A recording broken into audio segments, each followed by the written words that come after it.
Marami sa atin kung paano to gamitin. Ito mga kaidol. Round up. So, kadalasan mga kaidol, mga farmers, sa nakita ko lang sa social media, ang timpla nito nila mga ka-farmers isang 16 liter, isang lata. Pero para sa akin mga kaidol, ito. Ito ang ginagamit ko. Kalahating lata lang. Tapos gumamit pa rin ako idol ng mantika. Bawat isang 16 liter mga ka-idol, dalawang takip nito. So ang purpose ko pala nito mga ka-idol, sa panahon ngayon na medyo tag-ulan,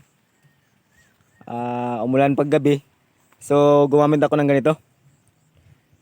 Para once na ngayon idol tag-init, medyo mainit mga idol, once na matuyo to sa dahon ng damo, ay dumikit na talaga yan.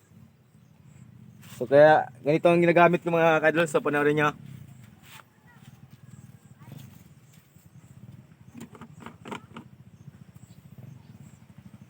Wala nang intro.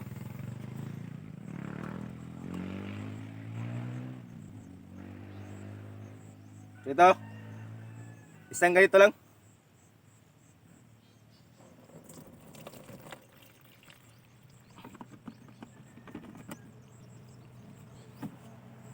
Tapos ito mga ka-idol, mantika to, mantika.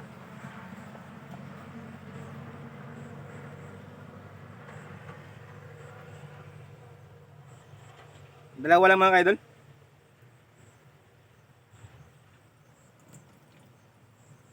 So yan, basic lang talaga to. Kasi pag napansin ko kasi ngayon mga ka-idol, once na gabi, umulan, kaya yon. Sayang naman.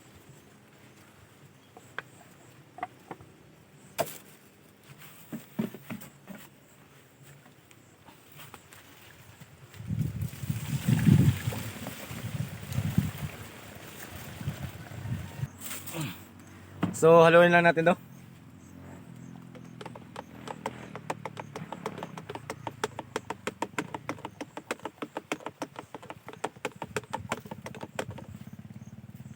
So ito idol, ay subok ko na talaga to. So papakita ko sa inyo. So parang ganito ang kulay niya. Base sa experience ko, umabot siya ng 8 araw simula sa pag-spray natin. Yung damo talaga ay malanta na yan. So ganun lang. Ganun lang kasimple. Ready to spray na tayo.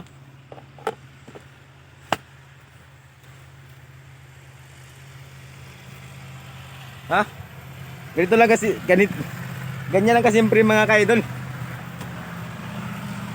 So, ito ang area kung saan tayo mag-spray mga ka-idol. So, ito pala ang gamit ko mga ka-idol, yung Roundup sa ganitong sistema. So, para ma-update kayo, pwede kayo mag-like sa ating video at paki-share, paki-follow sa ating Facebook profile o Facebook account or sa ating Facebook page para updated kayo sa ating video.